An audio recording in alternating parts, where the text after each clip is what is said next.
Keep it. All right, hey guys, check it out. If y'all will, I'm gonna make you uncomfortable real quick because I got something I want to show you. If y'all can move as close as you can to the front, because there's something on my few boards I especially want some of our younger people to get that hopefully you can use to put some legs on, maybe some things that we'll talk about. Mr. Jameson, didn't he crush it, guys? Yeah. Was that not powerful?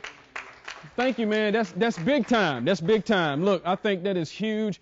I'm working, I guess it's like an extension of some similar works that he's in. I work for Ready. Mr. Huffman actually called me in. He said one thing that grabbed my attention that got me interested in the job. This is what he said. He said, what we're focused on is we want to change the attitude. Yeah.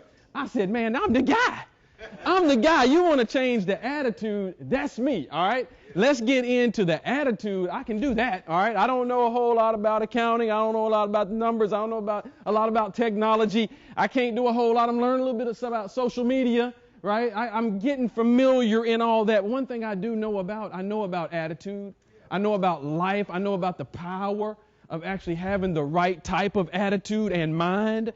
I do believe in that. I believe in it. I believe you can't get out of bed in the morning unless you're ready to get out of bed in the morning. You know, I know people right now that will not get up, will not do anything, will not and cannot contribute to society, to their family, to anybody, simply because of their attitude. Listen, I got friends and family that said, here it is. This is what I'm about. I'm about trying to change the stigma that's around here in Covington and Tipton County. You know what I'm talking about. You know what I'm talking about. I have nothing against anybody. I don't think anything's wrong with wanting to get out of here. All right? I got out of here. I moved to Columbus, Ohio for 3 years with me and my wife. Been married going on 16 years this May. And listen to me. I said I wanted to get out of here, and the whole word was, there's no opportunity. Nobody's here to help me. Yeah. You know, anything else you want to throw on, now I look at that language as the language of excuse. And I believe excuses are nothing more than made up, real good-looking lies. That's all they are. It's just a way to shift blame on something or somebody. It's just a lie for you not to do what it is you want to do.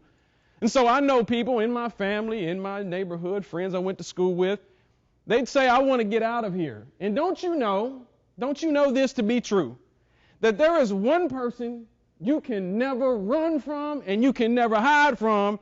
And it's one person that knows where you are every time, every minute, every second of the day. And that person is you. You can't hide from yourself. You can't run from yourself. You can't act like you don't know yourself. Lie to yourself all you want, but you still with yourself every time you go to bed at night. And you cannot get away from you. That's the truth. You can't get away from you. And so it don't matter if you leave Covington and Tipton County and anywhere else to try to go to Florida, Hawaii, Ohio.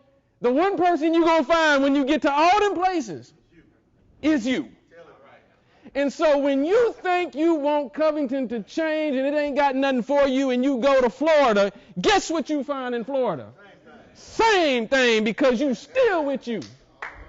You still with yourself. And until yourself changes, you can't change the places where you are. You can't be influential with the people you're around. You can't lead anybody until you lead yourself. That's a powerful concept. So before we want somebody else to do the work that we're supposed to do, it's time to really take ownership of the whole thing and say, look, if anything around here is going to change anytime soon, it better start right here with me, and I better get a good grip and a good handle on my own life. Somebody say yes to that. Yes to that. All right. That's what I'm here to talk to you about real brief this morning. Just we're on this thing about this power of speaking life. And that's what it is, because I'll give you a few things about what the purpose of it is. The purpose of it is that, number one, you want to be able to express. No, not just express. Project. We got projectors around here somewhere. Project yourself. That's the power of this. It's a projection of yourself. An old man told me this in Ohio. This is what he said. Fabulous. I would say a wise man told a wise man. The second wise man would be me, right? Yeah. But you know what he told me? Fascinating thing. I've been around a lot of great preachers, teachers, everything in my life. One thing he said to me in the middle of all of this influence that I was around, sitting in the middle of the night, he would teach me for about 2-3 hours on the job. I worked third shift at a treatment center for teenage boys. One thing he said to me, he said, what the self describes the self. One of the most powerful things I've ever heard in my life, that everything that I project out of me is a description of me. So the moment I become very critical of you, it is simply a mirror of how critical I am of myself. So when I go and I want to be the negative guy and I want to project all of this about how my surroundings are horrible and how my friends are terrible and I want to be the gossiper about everybody and everything, it's simply a reflection in some way of how I'm viewing my own self. But then again, you know the people that you've been around that you feel like when you are in their presence, you can do anything. That you can take over the world. We can go build everything today. Those are the people you better kidnap, tie them up, put them in your trunk, take them home. Don't ever let them leave your sight. Those are the people you need to have in your life at all times. Those are the ones that help us. And this is the thing that we have when we have this power in ourselves, that we can actually project who we are. We have that opportunity because what we describes ourselves. Jesus would say it this way. I think he says it better than anybody. He says, out of the abundance of the heart, the mouth will speak. You understand? Yes. Now, see, I think that's very, very powerful when you start talking about what am I living out of? Yeah. See, he would also give us a little bit of another teaching that says the light of the body. You get it? The light of the body is the eye. And if the eye be clean, then the whole body is full of light. But if the eye is dirty, then the whole body is full of darkness. Yeah. And how great is that darkness? Now, see, my question is he talking about my eyes that I'm actually able to project and see through? No. See, I got to put it this way. You don't see the world and you don't see me how I am. You see me in the world how you are. Stay with me. You're going to see everything the way you are. And so Jesus would say, you're not looking through eyes, you're looking through heart. And so if you're full of shame and full of guilt and full of defeat and you're the victim of everything, you look at everybody else as out to get you. You look at everybody else as your enemy. You look at everybody else as your oppressor. You look at everybody else as being the reason why you can't achieve and overcome and be successful and be able to produce the things that you want to produce. Because if I'm looking through those lenses on the inside of me about everybody else on how they're the problem and I can't get ahead because of them, I'm looking through dirty lenses. And Jesus says it, out of the abundance of the heart. That's what you say. That's what you say. We often think that this world contaminates us, and it does, don't get me wrong. But there is something we all have in common in this room. Nobody wants to talk about it, but it's true. There is a sin that affects all of us. Yeah. That sin didn't get on you from the outside. That sin got on you from the inside. Yeah, it did. That's a good time to preach Jesus right now. Yeah. It's a good time. It's a good time because you can't make yourself clean, but he can. And see, if you don't like where you were born and who you were born to and how you were born, he said you must be born again. All right. So just do it the second time, right? That's real good. Yeah, you better get that's good preaching. Get that. Yeah. That's real good. All right? We're going to hit that with the ball. Hey, yeah. So here it is. Very, very famous, powerful scripture that I think we all love. Very, very well known. Steph Curry makes it known. He puts it on his shoes now. Real popular, almost becomes cliche-ish. You know Philippians that would tell you that I can do all things through Christ who strengthens me, right? Right? So it sounds good, sounds catchy, sounds motivational, sounds inspirational, that I can do all things. You do know everything on that verse hinges on through Christ. But you will see the direct connection to your faith in God being a belief in yourself. That's a powerful concept. So don't be the Christian or the wannabe Christian that wants to put everything on Jesus. It only sounds good that I can do all things through Christ, but then when it comes time to do it, like I just got through doing something last Sunday. And the people that I'm around, see, I'm not around a lot of people that do this. So, my man, when you talk, this is not necessarily visionary.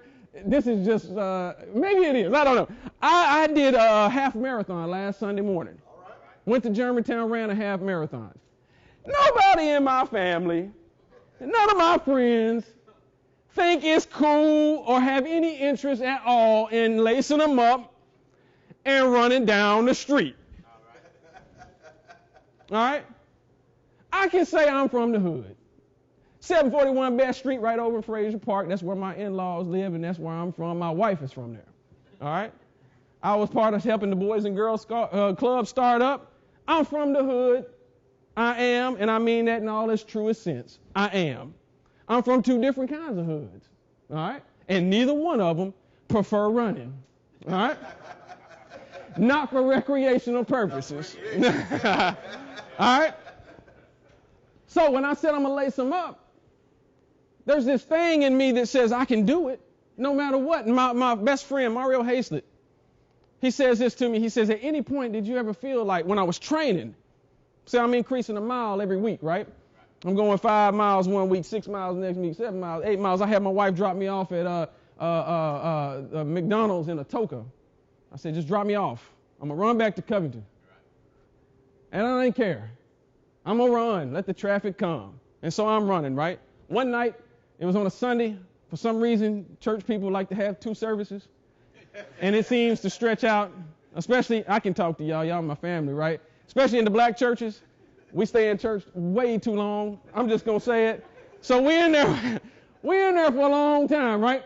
So we had the morning service, then we had this special service. So we got the whole thing going on. So I love it. It's great fellowship. But the whole time I'm in the second service, I'm saying, oh, no, this is before daylight savings time. I said, oh, it's going to get dark on me. And I got to get the mark. I had a mark, guys. Listen, because when I say I can do all things, I'm saying, look, I got to meet this mark. I got to hit this thing. I got to hit it. I got to meet my mile increase on this Sunday. That's my schedule. That's what I got to do. So I said, look, I'm going to lose daylight. I got to go. And so it just happened to be, he kind of took a little bit longer on the preach. Yeah. And so, and I preach. I take a long time too sometimes. But look, on that day, I needed to run, right? So I told my wife we got done, and I'm literally staring down the barrel of the sun going down. And I said, look, you got to drop me off at Brighton High School. I'm going to run from Brighton High School back to the Walmart in Covington, about 6.5 miles. I said, but we got to hurry. We got to get there. We got to go because I'm losing daylight. She drops me off. And right before she drops me off, I'm sitting there in the car. And I said, you know what? I could do this tomorrow. That makes sense, right? I don't want to run down the highway against traffic with semi-truck coming and get hit in the dark. And I said, I could just do this tomorrow. Something rose up in me and said, don't you dare make an excuse for why you are not going to do this. It don't matter if it's raining. Anybody in here ever took a shower? The water ain't hurt you. The water ain't hurt you. You ever drive in the night? You're all right. And I said, it does not matter. I am not making an excuse. I said I was going to hit it. I got to hit it. I got out the car, 5:38, turned this phone on, put that light on. I proceeded in the darkness to run 6.5 miles to Walmart. And my son looked at me when I got in the car. He said, Daddy, he's 7 years old. He said, Daddy, you did it. You did it, Daddy. And I said, son, don't you ever say you're going to do something and not do it. Because what you believe about yourself is directly connected to your faith in God. It's tied right up with it. So when you say I can do all things through Christ and then turn around and make the excuse for why you can't, you just lied on you and your God. And that won't never change your life or the people you're around. Never. And so when I said it, I said, I'm going to get it, man. I'm going to get it. And I got it. And I ran the marathon. My brother asked me, he said, at any point you ever feel like, just stopping, where maybe you needed to stop or it hurt or something. I said, the only thing crossed my mind was how much further am I going to go before my leg falls off? That's in me. How much further will I go until the thing completely falls off of the body? That's what I wanted to know. I said, I'll go. And I almost had that happen, it felt like last Sunday. That boy was hurting right there, but I kept on going, all right? So that's what it does. So number one, you're going to project yourself through this. This is how you do it. In the projection of yourself, how you see yourself is big because check this out. How you see yourself and how you're tied in with God directly connects to how the first two or the greatest two commandments he gave us. And those two commandments is to love God with all your heart, mind, soul, and strength. And then to love your neighbor. Watch this. It's like a trifold. Listen, it's to love your neighbor as yourself. You understand? So the question is, how in the world do I love God? I haven't seen God. He gives you the answer to that, and that's love your neighbor as yourself. I believe that we do a very poor job of loving others because we don't know how to correctly love ourselves. You understand? Yeah, so I can do all things, and how I see myself, that's a very, very powerful weapon, powerful tool on how I project myself to you and how I love other people in this world. Because if I'm all selfish and all about personal gain, then I can't correctly love you. I can't make influence and impact with the people that I'm around if I'm all self-seeking all the time. Or if I'm defeated, if I'm the victim. You see? So it's big on how I do it. Second thing is this, that it's going to actually give you the opportunity to give hope to other people. It's going to help you give hope to other people. Can I ask a question? Somebody throw me the answer out real quick. What's one thing if I gave you a sledgehammer right now and I said, look, no penalty, no consequence, it's just for fun. You watching cooking shows. My wife, we do HGTV, remodeling homes, destruction of property, all of that. And so they have demolition time. If I could give you guys some sledgehammer, it's a car, somebody, something, whatever, and I say, hey, go to work on it, just tear it apart, I just need it torn down. What would it be? Somebody throw something at me. Storage building. Anybody else would just like to go to work on something and destroy it?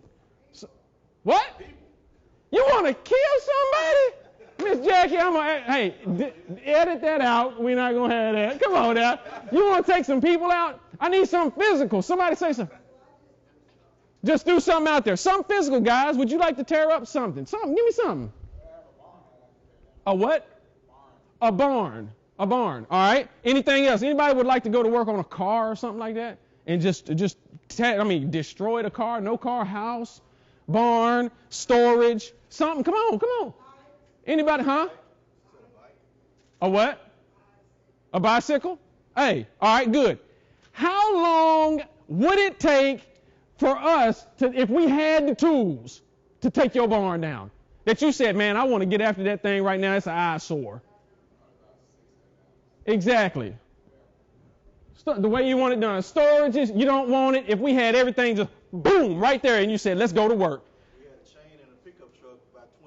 20 seconds. Watch this, guys. Did you know it takes shorter and lesser amount of time, and even you do it a little bit with more enjoyment, tearing it down than you would if you built it up? See, to give hope to others, this right here challenges us because it's real easy for us to tear stuff up. Tearing stuff up don't take a whole lot of time. Tearing stuff up can be fun sometimes.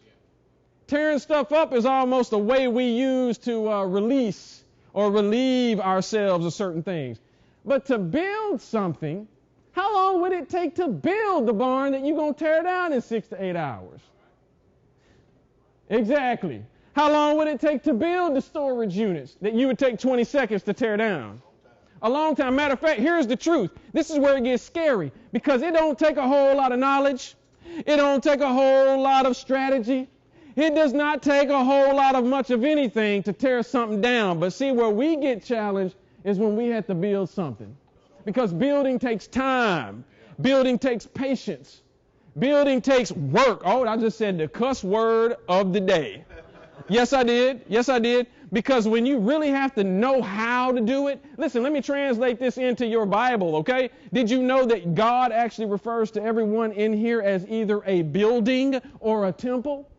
And that you are responsible for actually building each other up in the faith?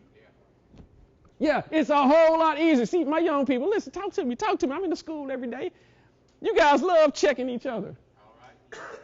Man, we'll check on everybody about everything. Your gum sticking out your teeth, and your lips too big, and why you wearing them clothes, and your mama did. And dude, it's so easy to target something and tear it down, but man, it's so hard to lift somebody up. The power of speaking this life is that you give other people hope. See, I'm telling you, what I want to happen to me, I got to make happen for somebody else. And I'm convinced of this. I'm convinced of it. This is the truth. If I ask somebody in here, if I ask you, Mr. Howard, right now on the spot, can you give me $50,000? No. Because this is a rule of life. Get it, guys? You cannot give what you have not received. You cannot. So every time you open your mouth, you are indicating to me what you have received. Oh yeah, it's getting good now. It's getting good now. You showing me real good what you got and who you getting it from and where it come from. You showing me what's been deposited into your bank. You have showed me that. And I know this, I can't correctly love somebody if I hadn't received the love myself. Yeah. I can't be a friend to you if somebody hadn't been a friend to me. Yeah. Again, it's a good time to put Jesus right in there. That's a good time. And that's where it is, because it's easier to quit. Listen, Jesus even did it this way. This is what Jesus said. I love this. When he started, because I know a lot of young people forget, hey, we all young in here. Check it out. Check it out. Jesus would start talking like this, because in today's world, I really get a whole lot of interaction from people that's talking about the grind and talking about hustling and talking about building your empire and all of that stuff, right? Because everybody want to grind, everybody want to hustle, everybody want to be the next big thing, whatever. Yeah. Here's what Jesus said concerning that, because what it really deals with is this attitude of being great. That's what it deals with. It's being great. And you want to project and actually give hope to other people. Watch this. If you want to give hope to somebody else, they actually got to be able to see the hope in you. Now watch, because here it goes. Jesus says, if you want to be the greatest, I said the greatest. Yeah. Ali would say it. He's the greatest of all time. Yeah. Right? Yeah. Jesus actually redefined greatness compared to the way the world puts it.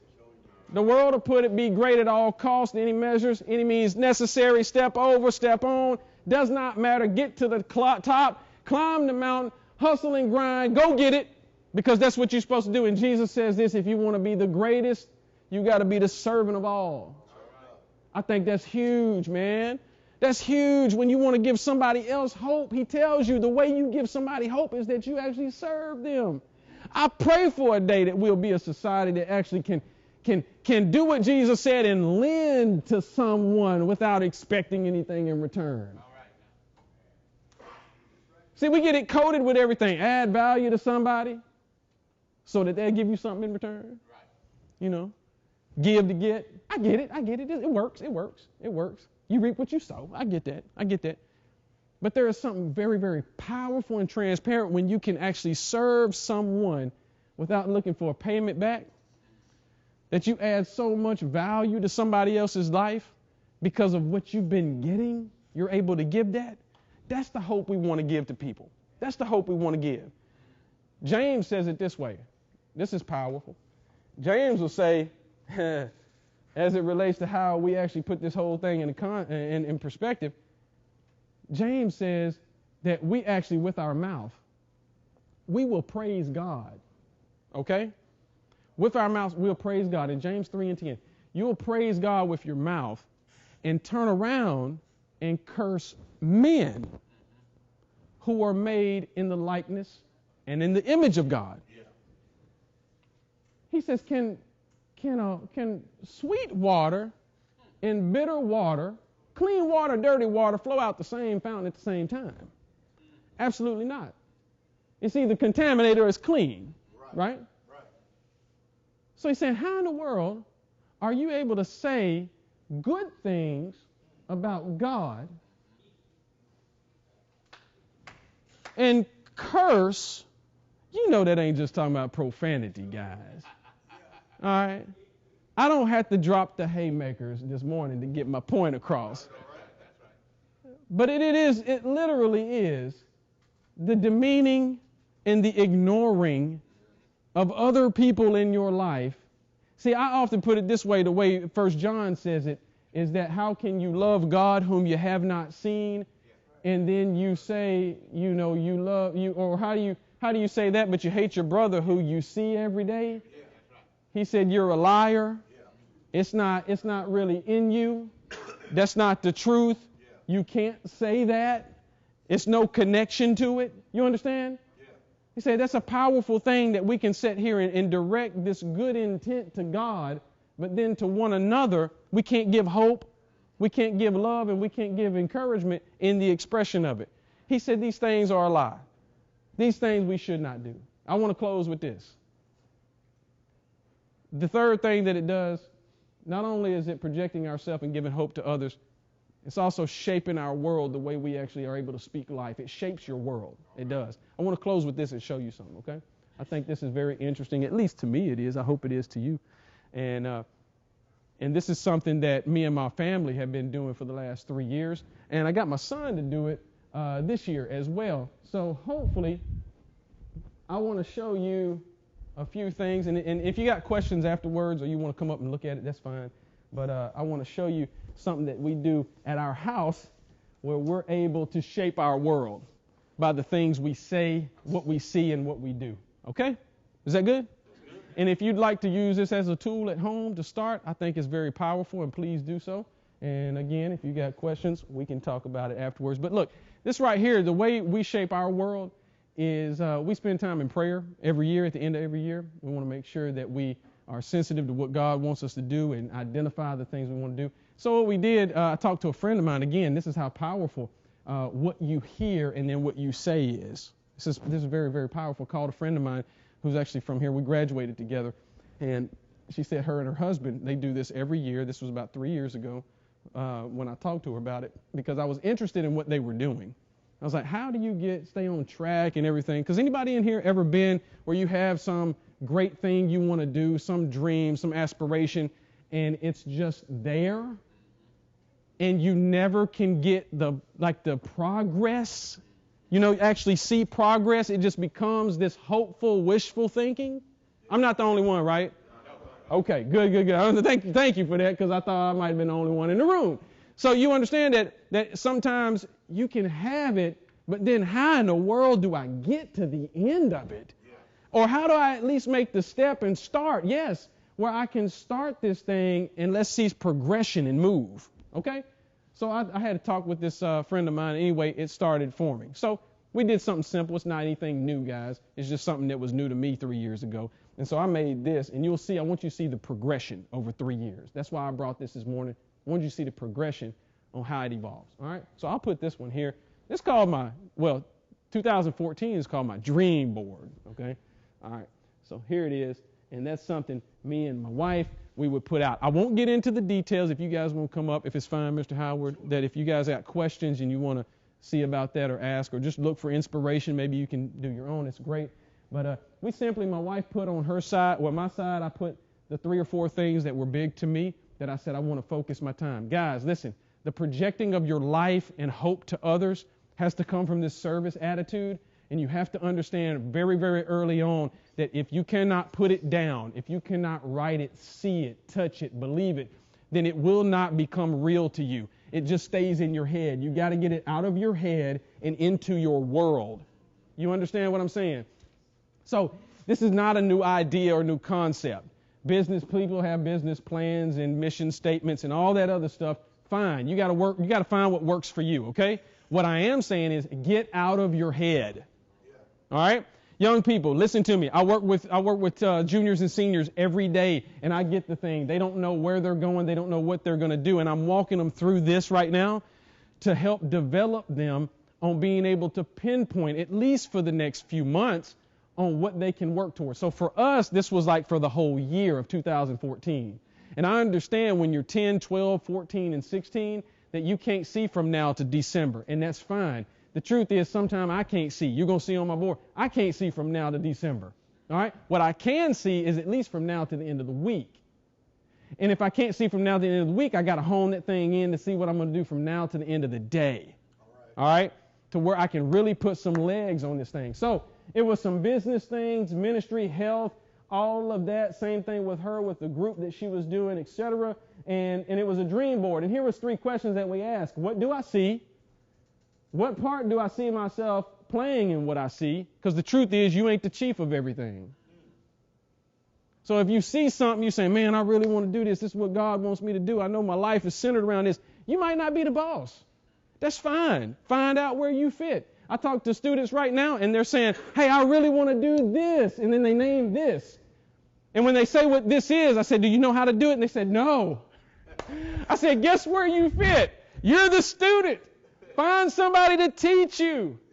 That's where you begin. You can't launch something if you don't know how. So ease all the anxiety real quick and understand your role in certain things. That you're not the boss and the leader of it all. Get the information and education on it. And then, what do I need to get started? Those were the 3 questions that we asked, and we can get more detail. All right? So here, I want to move on to this one. I want to show you. So that went from 2014, all right? And this, if you notice, is 2015. This was last year. And you can see the difference. Bam! All right? Look at that boy right there. You notice something different? Yeah. Yes, you do. The difference in this is I honed it down to more specific things. Here is my health. Here is some, I like to speak, as you can tell, I hope. And here's some speaking things in a group that I start. Here's my beautiful wife. She's just the greatest of all time. Yeah. And so there she is. She had a health thing that she wanted to focus on, then the community network, and then her professional services or professional goals that she has. She teaches 5th grade at Crestview, and she's trying to become a principal eventually. And so she will be doing that. She's enrolled right now in her master's to complete that. And so, hey, let's take over, right? Yeah, all that good stuff. So if you notice, this says what at the top? Dream. Did you know the only thing that happens when you're dreaming is sleep? And when you're sleeping, you ain't doing nothing. All right? So then we changed it to that. Action board, because I had to put some legs on these ideas and get that out and get more specific. So you notice it's still 3 things. We have some motivators here, but then we have the months of the year. Months of the year is big for me because I need to gauge progress. I need to be able to identify the things that I had accomplished during that month towards these things. And that's what you see in the writings. Got it? Good. All right. And then I'll move on to this one. This is 2016, right? Yeah. Now this is one. Man, I like this one. This is 2016. Bam. Now look at this. How to use clip art. All right. Now this right here is getting real interesting to me. Okay? We still got action. If you notice, these are the main things that we work on, and they're all intertwined. I don't believe in doing a whole lot of stuff. I believe in being very focused on the things you do, and if they have extensions, fine, but it doesn't take you out of your game. All right? So, for instance, with health, over here, if you notice, I have the action board, but what I don't have is the months of the year. What I have done, everybody like basketball in here, football? In the game, even in business, they'll tell you the same thing. You have quarters, right? Easy way for me to process the whole thing. 1st quarter, 2nd quarter, 3rd quarter, 4th quarter. Got it? So when I started the year, I said, hey, this quarter, we got to start strong. I'm just going to simply put down the things that I have to get done this quarter to get this thing flowing in the right direction. All right? So then I was able to sit down, and again, we could talk later about how the process goes. But anyway, so we put down all of those things that we wanted, and if it was health, and I started a business with health products, it doesn't take me away from health, it adds to health. You see what I'm saying? That kind of thing. So then over here we have what we're going to project for January through March, and now we're getting ready to go into the 2nd quarter, and we have this down right here. But did you notice on the bottom 3rd and 4th quarter are blank? Yeah. What you do after 2nd quarter, guys? Halftime, my man. That's it. I'm not putting pressure on myself, neither should you. I'm not trying to see further than what I can see. Let me see what I can see, do what I can see, and then we're going to go into the half, into the locker room, find out if we behind Find out if we tied up. Find out if we're ahead. And then we coming out and making the adjustments. And we're going to put down at the end of June, going in July through December, we're going to put down our third and fourth quarter game plan and knock it out. That makes sense, guys? Yes. All right, that's something you can use and put on. And if for my young people, if that looks too complicated for you, this is what a 7-year-old can do. A 7-year-old does this. After a month of having a conversation with my son, I said, Micah, this is what we're going to do, man. We got to make a board, man. We got to make a board. Me and Mama making one. You got to make one, right? And he said, all right. And so we talked, and we found out the most important things in the discussion that stood out. And the most important things come out to this. Look at that. I didn't do that. He did that. All right? He took this little board. I pulled up on the internet the pictures. He picked the pictures out. We printed them, cut them. I laminated them. He put them on there. He wrote everything that you see. He put down exactly. With his money, he said, sharing is caring. All right. He said by the end of the year, he wanted to give $20. And he also said save. He wanted to save $110. You do understand that for him to do either one of those, he got to work. Yeah. You see? So now my man ain't worried about saving. He's talking to me about jobs. Right. And he's saying, Daddy, what can I do? What can I work? I said, well, you're going to clean this yard up this weekend. You know what I mean? And I'm going to pay you $10 if you stay out there, and get it all done. You see what I'm saying? So now it's a way to put some legs, and he's catching the vision at 7 years old, or at least the practices on how he becomes productive and effective with his time in life. And so he looks over here at church. He says he wants to pray for the whole world. Now, don't get me wrong. He's not talking about Nigeria and Europe. His world is where he lives. This is what come out of the mouth of my son. He said, Daddy, we can start with the people at our church, and we can get in a van. I don't own a van. I don't know what he's talking about, right? But he's like, we can get in a van and go to their house and pray for them, and then find out who they suggest we should pray for. And we can go to their house and pray for them. And then he's praying for the world, you see? And over here, schools, he says, on schools, straight A's. My man's got straight A's. I actually believe he's not challenged enough. We might be looking into that. Because he's like, it's too easy, Daddy. I should take this off. I said, no, don't take it off. Don't take it off. Keep maintain. And then on health, he wants to run the Spartan race. That's what we do. We run Spartan races all over the country. And then he wanted to go ice skating. Ice skating, guys. My son ain't talking about football, basketball. I'm like, dude, what's going on, man? Ice skating? A year ago, he put on some roller skates. It took him 3 minutes. He started roller skating backwards and everything. I don't know. It must be his thing, right? So good, man. I'm going to take you to, I told him, I said, I'm going to find a ice skating rink around here. South Haven, Mississippi. The things you do for your kids, I don't know. So I go and we go ice skating in South Haven in February. He puts it down, make other trips to build that he's accomplishing, you see? And then again, the race on there. And that's what he says is my action board, guys. That's what I have. Any questions? I'm done. Thank you guys for letting me be here. All right.